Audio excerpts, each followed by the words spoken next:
What's about to happen? This is the pregame show, but there's no game. Nothing to do. Might as well just pack up and go home. Wait, Tyler, don't go. We can still do the show. Yeah, come on, Tyler, don't leave. Syracuse just played Albany. We could break down what's going on and what will happen in the future. And then we can all have a great big hug. Well, other than that last part, I like the sound of it. Actually, I'm kind of excited. And you should be too, because it's Cuse Countdown and it starts right now. And this goes out to anybody who ever lost someone, or anybody who ever had like a big motivation to do something in life. Man, don't let anybody get in your way. Do what you want to do. I mean, people laugh when I said I was going to be a rapper. Look at me now. JD, get 'em.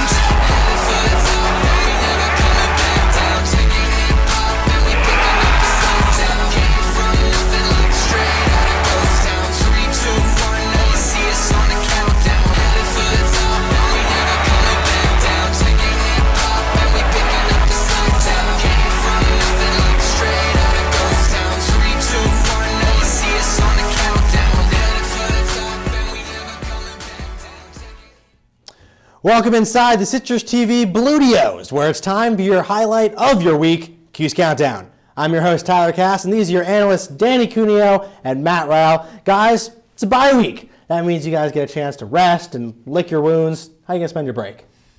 I'm going to watch more lacrosse because I just love the sport so much. I'm going to be here. We don't sleep at Citrus TV. We cover sports all day, every day. We're robots. Well, the team gets a break, but before they get to take one, they had to face off against an old friend. And by old friend, of course, we mean Lyle Thompson. The Iroquois Nation strongman, co-Tewaaraton Trophy winner last year with his brother Miles, and easily the front runner this year. And he has gone to town against Syracuse. Struggled a little bit his freshman year, but since then, 8 points against them in 2013, 6 points against Syracuse last season. But Thursday night, the Orange would have to take on Lyle and see what he had to do this year against them. There he is right there, number 4 in purple, the star for Albany. And Albany actually would get off to a 2-0 lead in this one, but then number 2 for the Orange, Kevin Rice, slides in there with the goal, puts it up, or ties the game up 2-2. But then Lyle Thompson, he's really good, guys. He's really, really good. Where's number 4? Plays like Brett Favre on a lacrosse field. Just loves to play the game, man. Speaking of numbers, though, Jordan Evans, the number 22, hasn't exactly lived up to the number so far, but he got into the action scoring here too, and so did Henry Schoonmaker. He had 5 goals on the evening, easily his best game of the season so far. Albany needed to play perfect lacrosse to hang with the Orange in this one. Didn't happen. Blaze Reardon, the Albany goalie, advancing the well, but committing a foul. Empty net. Kevin Rice is not gonna miss that. We need a replay of that truck stick. Unbelievable. Yeah, and at that point, Albany started making mistakes. Syracuse started capitalizing. Nicky Galasso iced them there. Syracuse takes this one 17-12. Albany may be the capital of New York. Syracuse is the lacrosse capital of the state, though. Guys, Ben Williams, dominant night at the X. Syracuse, a bounce-back win after that loss against Notre Dame. Huge win for Syracuse. With Randy Stotts out, they need to get any win they can get. The midfielders stepped up in this game. After only 3 goals against Notre Dame, they had 12 today. Huge play out of Galasso and Schoonmaker.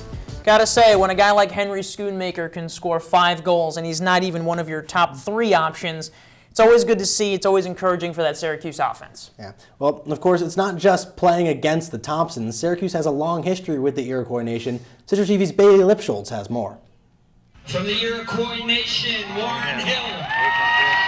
9 months ago, the Iroquois Nationals won their first ever medal at the World Lacrosse Championships. Thursday night, the team was recognized at halftime of the Syracuse-Albany game, a team that featured OCC transfer Warren Hill, who chose to come to Syracuse because of its ties to his home nation. Hearing stories, and obviously with Randy and the past ones like Sid and Cody being here, and watching them and wanting to follow in their footsteps, and Cuse felt right. A tradition that started back in 1957 with Oren Lions has benefited both the players and the coaches. We've got 2 national team players on our team right now with Warren and Randy, so we look forward to them being honored also. So the tradition's been outstanding. I think better here than anywhere in the country. The Syracuse-Iroquois Nation connection goes much deeper than the lacrosse field, also helping out students who aren't athletes. Promise program with other Native Americans here in school and looking to, keep friendships and keep the culture. I think it's very important, and it's great that they have the opportunity here, and it's great that we have the opportunity to have them on the team. The Haudenosaunee Promise provides full scholarships to members of the nation territories who are in pursuit of their first bachelor's degree. With the program, Syracuse hopes that success doesn't just happen on the field. Bailey Lipschultz, Citrus TV. And there you have a look at it right there. The Iroquois Nation roots run deep in Syracuse lacrosse, like Bailey mentioned, starting all the way back in 1956 with Orrin Lions, and then running all the way up through the present. Last big name, though, Jeremy Thompson, 2010-2011. He, of course, the older brother of Lyle and Miles, the Albany Stars. Syracuse started to kind of get away from it there. They really would have hoped, of course, the two star Thompson brothers would have come to Syracuse.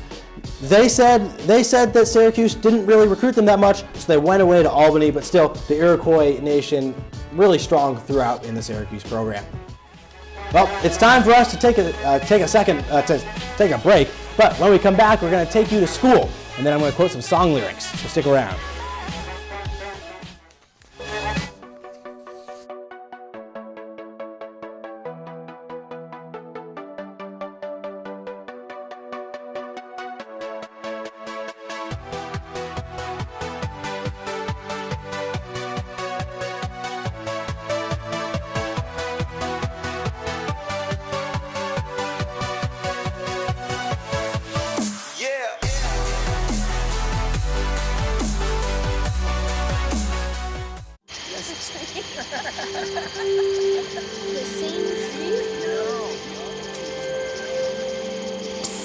They're coming. Places, everybody. Light check. 1, 2, 1, 2. Everything looks good on our end. And lights. Come alive with the forest. Visit discovertheforest.org to find a forest near you.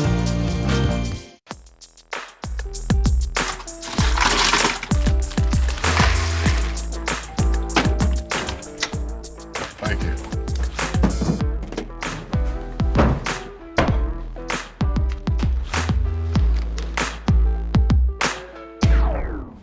You got a king? Go fish. The smallest moments can have the biggest impact on a child's life. Take time to be a dad today.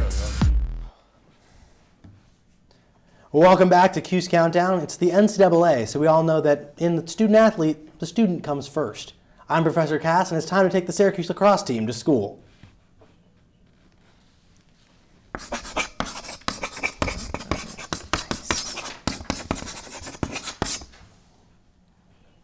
Well, welcome to class here in the Countdown classroom. These are my two TAs, so they'll be doing much of the grading. Guys, I'm going to give you some aspect of the Syracuse lacrosse team so far this season.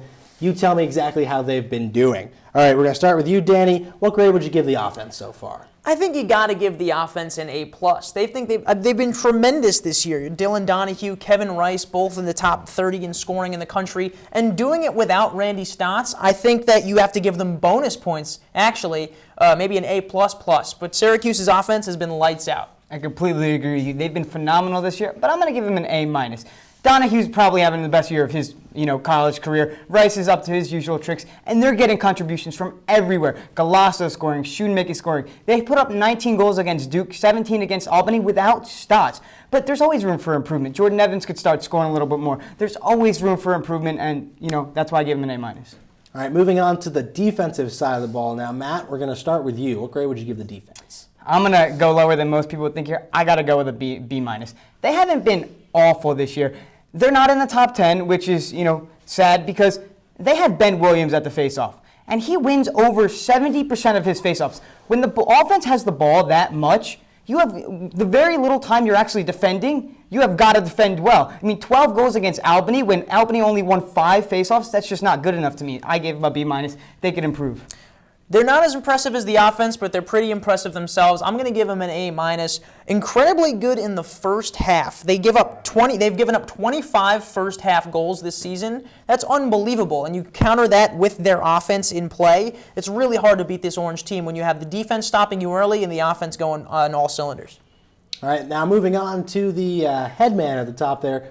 John Desco, the rest of the coaching staff, their paper's on your desk. What's the grade, T.A. Cuneo? I mean, he's got to be an A, am I right, guys? He's been doing it for so long. He's been on the Syracuse coaching staff for 35 seasons. He's made a title game 17 times. That's wild. Yeah, I mean, every year, year in, year out, he gets these kids to play unselfish lacrosse, and it pays off every year. I completely agree with you. He's one of the best coaches in all of college lacrosse. I'm going to give them an A too. I agree with you. But it's not so much about what he's done. It's also about what Kevin Donahue, the face-off specialist coach, has done. Look at Ben Williams. This is a guy who's a walk-on for Holy Cross. He only won 54% last year against over 54% against much lower competition. Now he's in the ACC, and he's winning 70% of his faceoffs. A lot of that's because at Holy Cross, he didn't have a faceoff coach. Look at what Kevin Donahue's done with this guy. He's transformed him into a monster. I got to give him an A.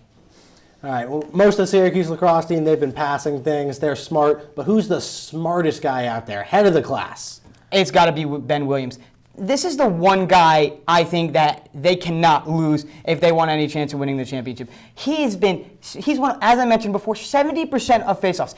Syracuse has never been this good at faceoffs. He's putting up historic numbers. The past few years, they haven't been this good. They've been in the high 40s, low 40s. This guy has taken them to another level. He's brought energy to this team. He's made them from, I'm not saying a championship contender, but a low championship contender to a high championship contender. Without him, they wouldn't be where they are. I think your point is actually really good in terms of championship contention, because we all remember that Duke National Championship game when they got dominated at the face-off. If Ben Williams can even counter that or even make the game an even playing field, who knows how the Syracuse team is playing. But my head of the class is Dylan Donahue. I think it's pretty simple. 30 goals this season, including tonight's goal against Albany. He's just an absolute monster, and like I said before, no Randy Stotts, no problem. This kid has been amazing. All right, then finally, who's been struggling a little bit? Who needs to stay after class for detention? I've got Jordan Evans. He wears the famous number 22 for the Orange, but he hasn't really played like it. Yes, he's coming off of injury, but until tonight's outburst, he only had 2 goals on the season. That's not very 22-like to me. Yeah, he hasn't been living up to it, but I can't fault him. I mean, look at how many people they have to score on this offense. I'm going to put nobody in detention. This team has been phenomenal all year. They've been fantastic. 8-1 on the year. It's incredible. Their only loss to number 1 ranked Notre Dame. How can you put anybody in detention? I know their defense has been a little down this year, at least to me it has been, but I don't think anybody's warranted going to detention. That's big right there, going to detention? Come on. It is big. It is, but maybe he deserves it. Well, Kelly Clarkson once said, "Take a chance, make a change, and break away." Danny and Matt, take a chance, make a change, and break down.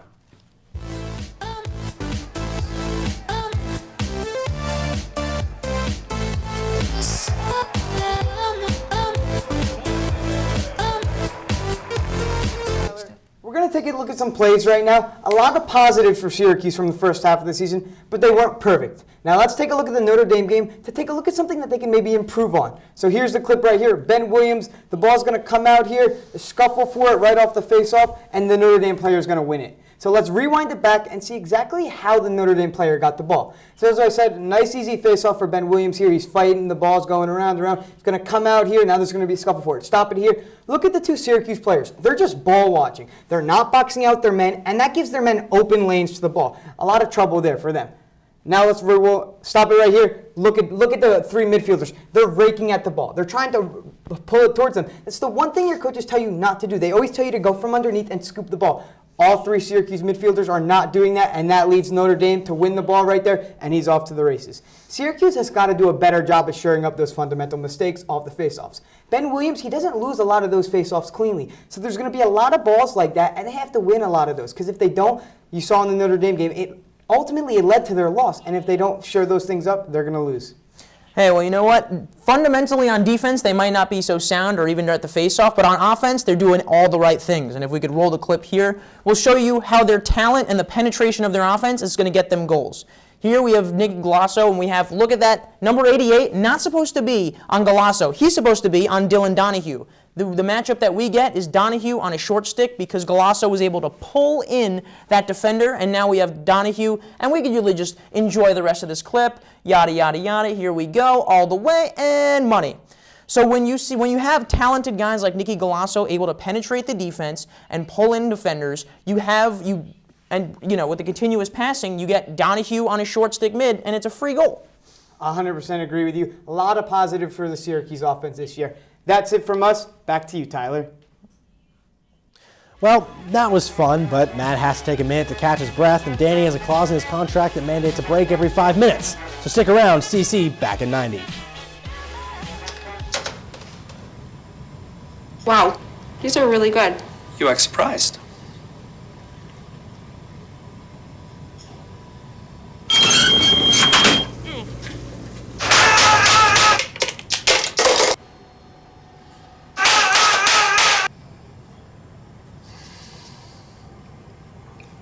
Practice makes perfect. You don't have to be perfect to be a perfect parent. There are thousands of teens in foster care who don't need perfection. They need you. Eggs? I mean, Easter eggs? I mean, if there's money in them, yes, I would love to. I used to dominate Easter egg hunts. Used to tackle kids. A Ben Williams of Easter egg hunts? Yeah. Oh, You wanna know? You must have been really good at those. I was very good. My brother, no contest, no contest. I used to have like 100 eggs and they would have like 2. I'm sure. Pretty much a good day for me would be people leaving their hands off of me. I'm always called names. Everywhere that I go, there's always someone calling me names, calling me gay. I've been choked, thrown up against a wall, punched. Nobody's ever tried to help me.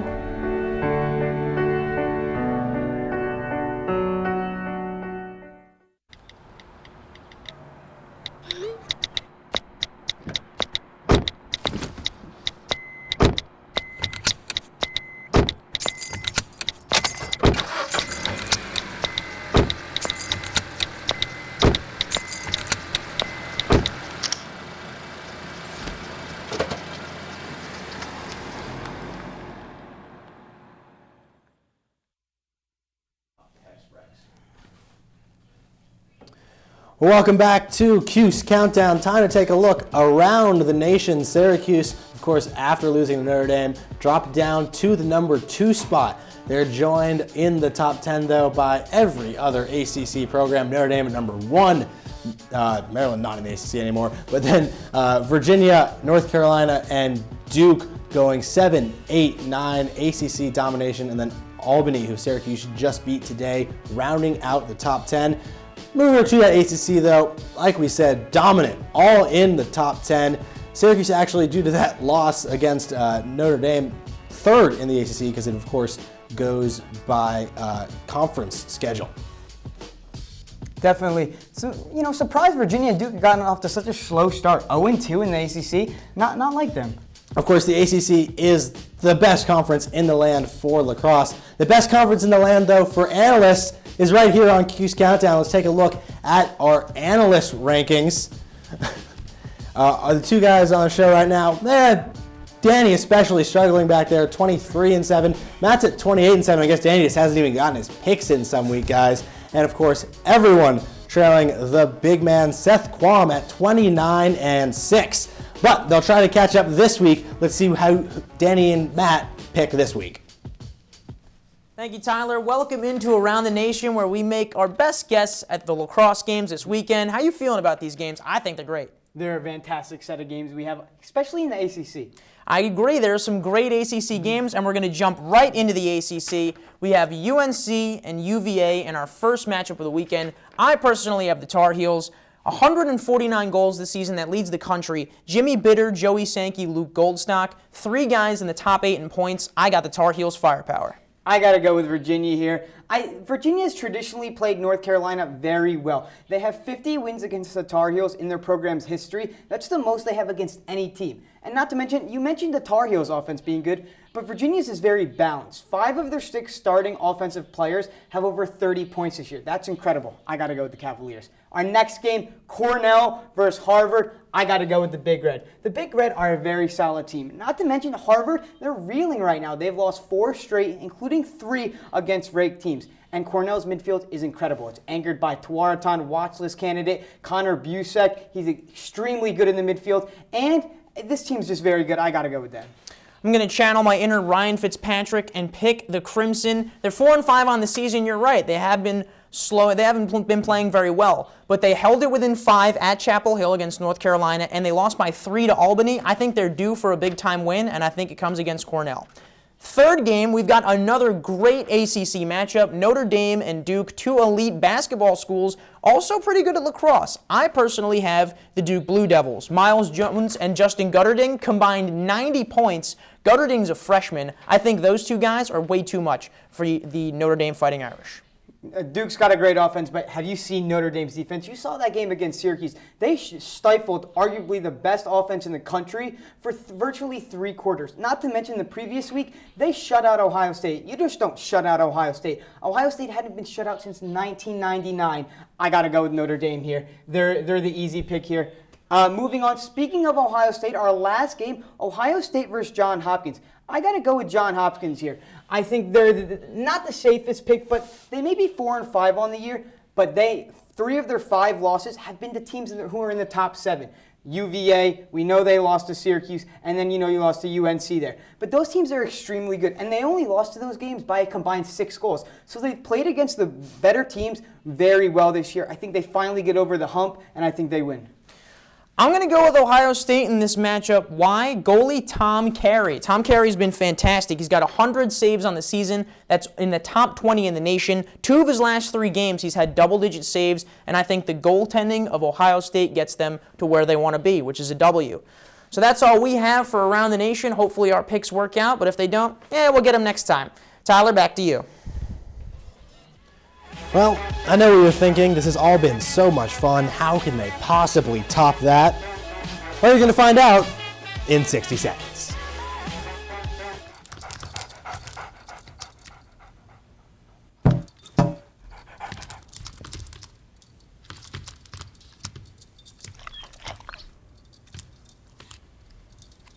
There's a shelter pet who wants to meet you. Meet one today. Visit theshelterpetproject.org. Adopt.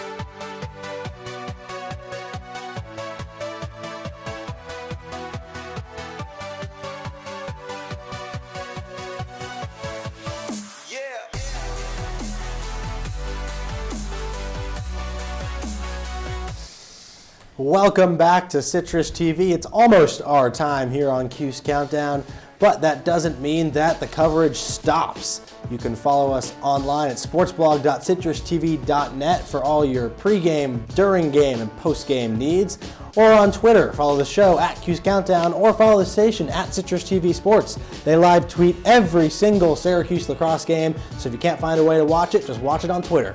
Or, of course, head on over to Instagram, follow us at Citrus TV Sports, throw us a like. On YouTube, youtube.com/CitrusTV, or over at Facebook, give our page a like. Of course, it's also Citrus TV Sports. Well, welcome back to Cuse Countdown. Guys, it's time to throw on our Swami hats and take a look into our crystal ball. What do we see in the future for Syracuse lacrosse? Danny, I'm going to start with you. What is Syracuse's record at the end of the season? I got them going 11-1 during the regular season. I just don't see any. I mean, the North Carolina game's the big test, but I think they power through that, and I think they finish up Hobart and Colgate. Just too easy for the Orange. I agree with you. I think they're going to go 11-1. The one game I am worried about is UNC. Luke Goldstock and that offense is incredible. But I don't know. I don't think that UNC defense can quite handle Syracuse's offense. Syracuse has a lot of firepower. Hopefully Stotts is back for the game, and I really just think Syracuse is the better team. I think they're going to win all 3 games, especially the last 2. They're definitely going to win Colgate and Hobart. Well, considering you guys seem to think that Syracuse is going to go undefeated the rest of the way, I kind of have an idea of what you're seeing in your crystal ball for this next one. I'm going to ask anyway, though. Matt, starting with you, what is Syracuse's ranking at the end of the season? I think they're going to be number 1. But remember, it all hinges on if Notre Dame loses another game. I think they get tripped up along the way. I think they lose maybe 1 more. And I think Syracuse wins all 3 of them, as I said before. So I think they have to end at number 1. I think they are the best team in the nation. So I think that's where they're going to end up.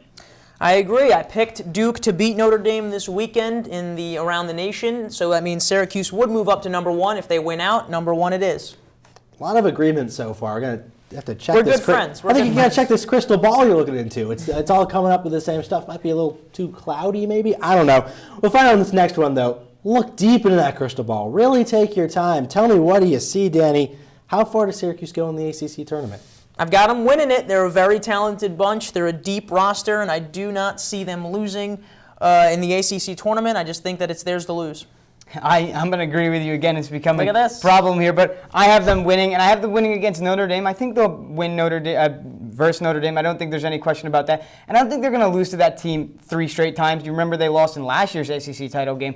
I don't think that's going to happen again. They have too much firepower on this team. Randy Stott's going to be back. He's a big body for them, and remember that Donahue had 7 goals in that game. It's because he was really the only guy on the Syracuse offense who could really handle the physicality and the height of those Notre Dame defenders. So that's why I think Stott's presence, I think it lifts them up to a championship. That's the key. If they get Stotts back, and if Jordan Evans starts playing like a 22, I could definitely see them making a huge run. Agree. Crystal ball really cleared up for you there, Matt. No question this team beats Notre Dame, a team they just lost to. Well, we'll see what happens. All right, one more for you guys, and maybe 2. We'll see. How far does Syracuse go in the NCAA tournament? The big question. I got them winning the entire thing. I have them winning against Maryland. Maryland, I know, a little bit of a question mark there, but their defense is incredible. They're number 1 in the country. They've allowed only a little over 4 goals per game. That's incredible. But I think great offense trumps great defense. They haven't really played anybody as good as Syracuse's offense this year, so I think Syracuse meets Maryland. I think they have too much firepower, and they win. Clairvoyant Danny's going to make a pretty bold prediction right now. I think Syracuse loses in the national championship again in overtime to Notre Dame. I don't think it's going to take 2. I think it'll take 1 overtime. But this Notre Dame Fighting Irish team is really, really tough. And I know that Syracuse brought them to double overtime on the road, but I do think that they're the best team in the country, regardless of what the standings may say. I think Syracuse is the best team. I don't think there's any doubt about it. I mean, there might be a little doubt. They just lost to Notre Dame. Look a little closer in that crystal ball, though. You said overtime. How many overtimes are we going to talk here? I've got 1. Just one. Yeah. All right. It's going to be a long tournament, so. All right, guys, we've covered the team. On to the individuals, though. Syracuse, a lot of players who are up for that big trophy at the end of the season, the Tewaaraton Award. Of course, last year had co-champions, the brothers from Albany, Lyle and Miles Thompson. Who takes home the hardware this year, Danny? Give me Lyle Thompson. I mean, until he stops being good at lacrosse, which I don't see anytime soon, I think he's going to take it home. He's just amazing. It's got to be Lyle. I'm going to go with the Syracuse guy. I'm going to go with Dylan Donahue. He's having an incredible season. I think he's, edges out Lyle Thompson. Thompson's not on the torrid pace he was on last year. Only has 57 points, and he had 128 last year. I think somebody edges him. I think it's going to be Donahue. He's incredible. 7 goals against Notre Dame's defense. They shut out Ohio State, and Donahue had 7 goals against them. That's incredible. I don't think Lyle Thompson could do it. Well, looking a little farther into that crystal ball now, we spent a lot of time on this season. Syracuse, big senior presence this year with graduating guys like Kevin Rice next season. How do you think this team fares next year? I would say hovering around the bottom half of the ACC, because I think the rest of the country is going to get a little bit stronger. And you know what? Just like we saw with Syracuse men's basketball, it's okay to take a step back. And so I think that might happen next year, especially with the senior presence on this team. I don't think they're going to be as good. I agree with you, but I don't think they're going to go that far back. I think they'll maybe be, 2nd or 3rd in the ACC. They're going to have Ben Williams and Donahue back, and Ben Williams is incredible. As long as he's there, I see them, just keeping up with all the guys. Of course, bottom of the ACC means top 10 in the country still. All right. Thanks, guys. That's it for us here on Cuse Countdown. We will return next week to break down the Orange matchup against North Carolina. Until then, take a break, relax, get outside, or just watch old shows on YouTube. For Danny and Matt, I'm Tyler. It's been fun. Thanks for watching.